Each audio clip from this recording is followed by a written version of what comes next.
Welcome everyone, this is Flight Nut here. Glad you stopped by and check out my video at Going Bad Dog 123. This is part 4 of Boeing's Going West, and it's by a gentleman. I don't know how to spell it or say it, but I'm going to spell it VICTORMIKKAILOV 77. It's a gentleman that did these 4 scenarios through Steam Workshop, and like I said, this is part 4 of the scenario, and it's been a challenge on some of the at least on part 2 coming down the mountain there on the west side of Stevens Pass after going through the tunnel. So we're down here in part 4, the last leg of the trip. We're waiting on a eastbound BNSF. He should be coming visible here very shortly. He should be here in the next 30 seconds or so. And as soon as he's clear, we'll be able to proceed. I'm going to go ahead and set my reverser in the forward position, and I'm using the keyboard, so the letters I use is A for speed up, D is to coast or slow down. The 2 letters or symbols next to the enter key on the keyboard. The second from the enter key is the brake release, and the one directly next to the enter key is the brakes, and V is for your wipers, and K is for letter H is for your headlights, and L will turn your interior lights on. And this is a look like we got a ghost train coming. Something wrong with my visuals.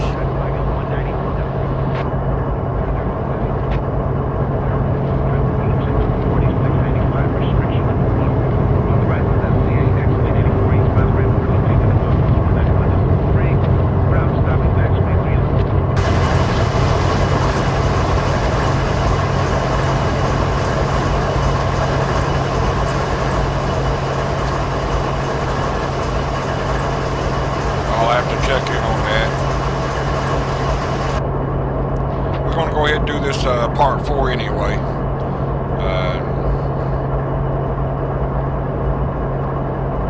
We done got it started. So let's see how long he is. He'll be through here very quickly. And I'll check on my game and see if I can get that rectified.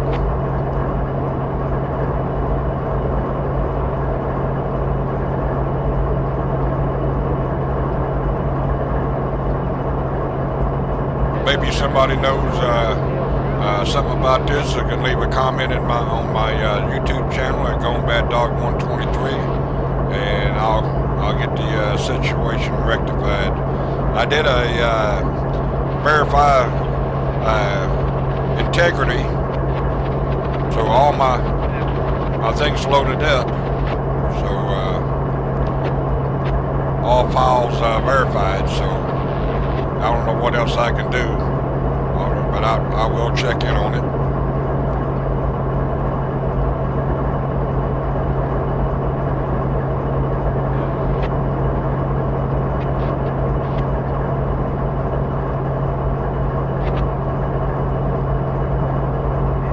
Gave us the green signal. Release the brakes.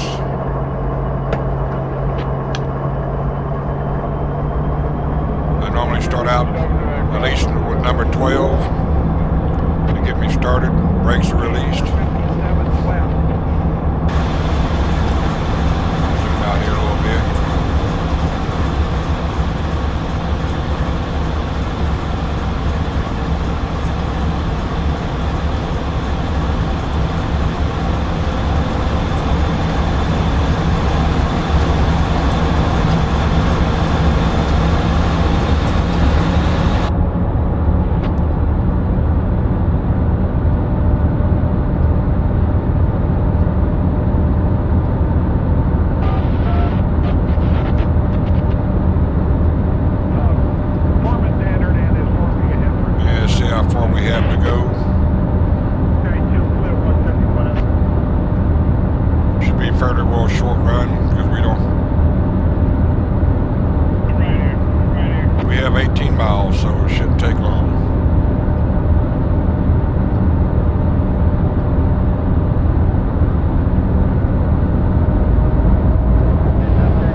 menu that we may have to stop at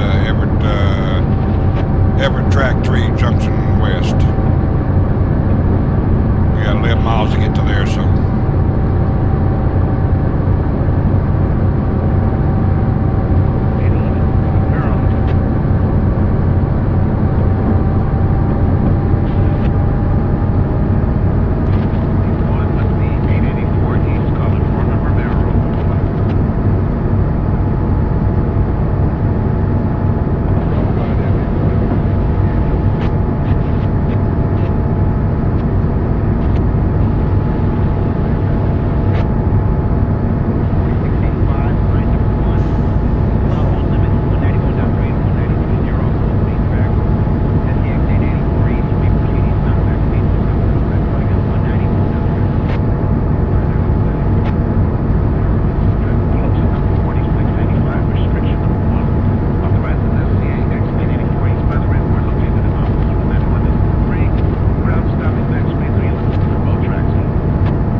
number 8 position on your advanced graphics, and the water turned smooth. I was wondering how, when I was watching a lot of videos, my water looked terrible. So it didn't have that smooth texture that you see there. It looks like a mirror. It's dealing with the texture, and you got 2, 4, and 8 on your advanced side on your texture. If your computer can handle it, it puts a whole different world to the train sim. I may have to lower my visual range, how far I can see, bring it down a little bit there, because on this route here, or the fourth of the 4-part series, looks like it's been like a little jittery. Be too long.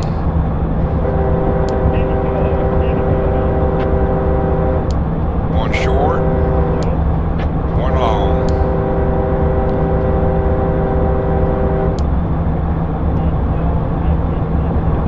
That sure didn't look like no 45-mile-an-hour curve.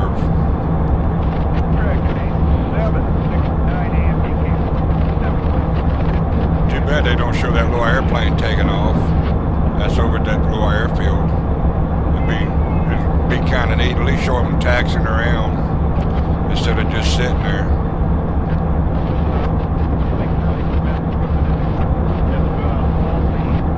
But I didn't do this scenario, so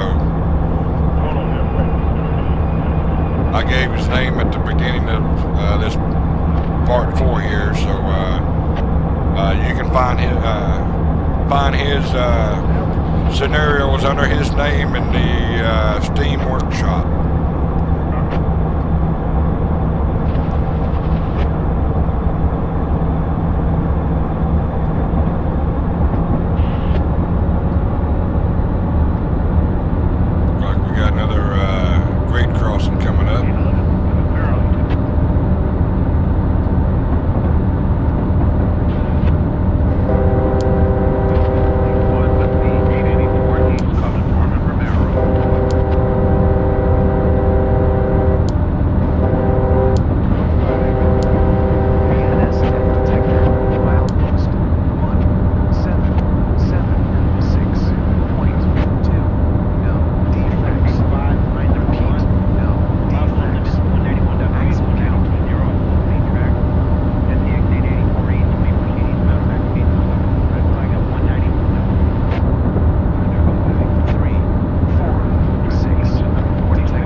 program by way of Mr. PTG. His scenarios had this product from Armstrong Powerhouse that redid the lights and the graphics, or at least the lights. I'll show you at least on this engine here. BNSF detector, milepost 1778.6. Where you see like it's got to shine around the headlights. Axle count. So we'll be stopping in side on track 3. 3, 4, 6. Detector out.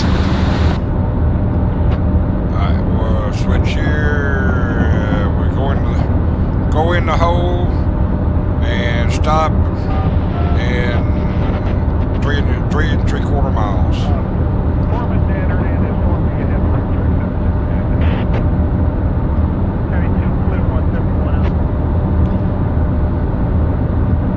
What I said in the scenario to start with, so then once we let the traffic go by,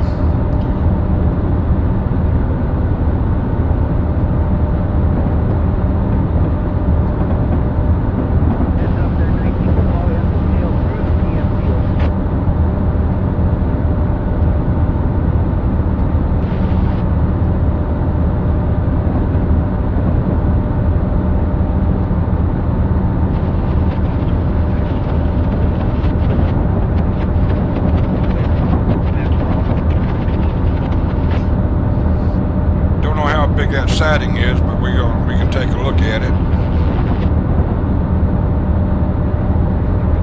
We go in the siding here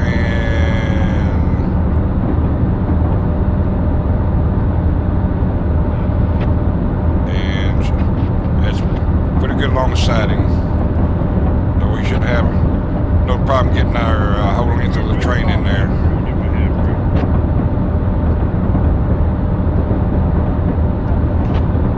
Yeah, that station I was referring to, or that website's ArmstrongPowerhouse.com. Armstrong Powerhouse is all together. No spaces in between Armstrong Powerhouse. They have the signal thing is, I think it's it's in British pounds, 2.95 British pound. And they also have the station lighting for the train stations, and it is affiliated with Steam. It will directly, once you buy the product and download it, and you click install or open, extract, and install, it will load directly into Steam. So there's no monkey business, no any other thing you have to do except download and install.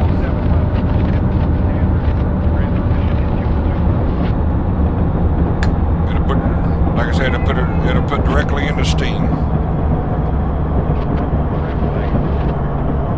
On some of the routes, I was seeing them almost a mile away in the straight, just by using your forward key. Sometimes I can see that one there, and that's over half a mile when zoomed in, and I can see what color it is, red over yellow. So that means we're going to be stopping going into the side. Better get slowed down here. If not, we're going to be speeding going into that side, and I don't want to derail.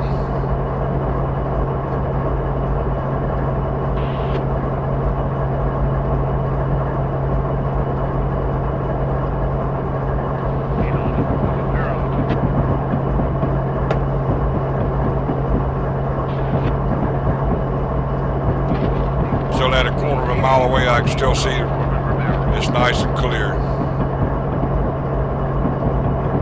Once we get in, we'll know how far it is for the stop.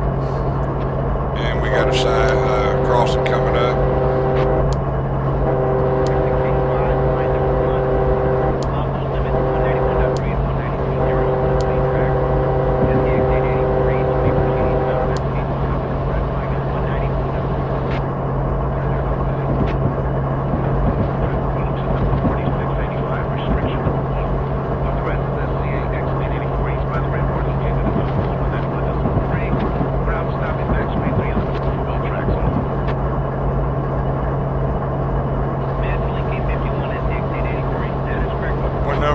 4/10 of a mile where the end of the line, end of this siding is.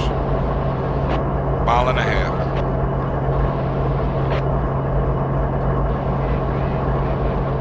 We're still under restriction of 40 miles an hour because our rest of our trains is still out there on the main line and ain't got into the siding yet.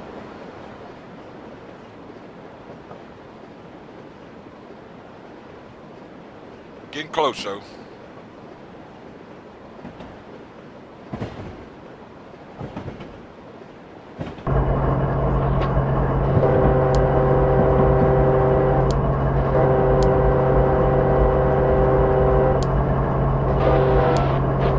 I guess that used to be a road. It ain't no more.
Left and right arrow on your keyboard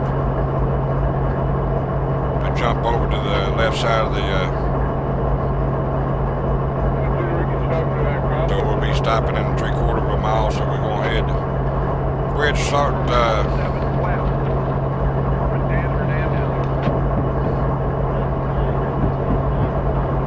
breaking it down a little bit.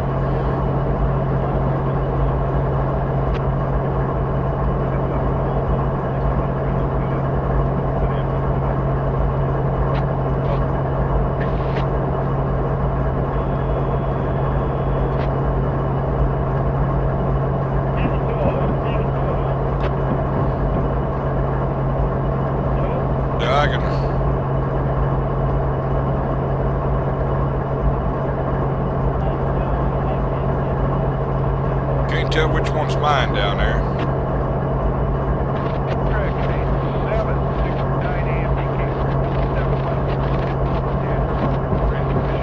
We'll be stopping down there before the light anyway.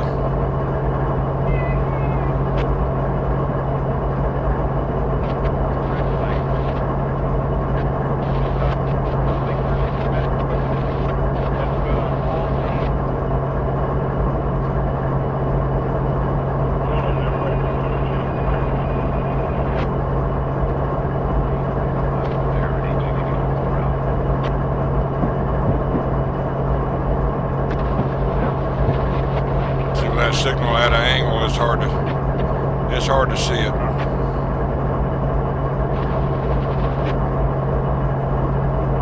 Around the corner anyway.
the California Surfliner. Why is it doing this far north?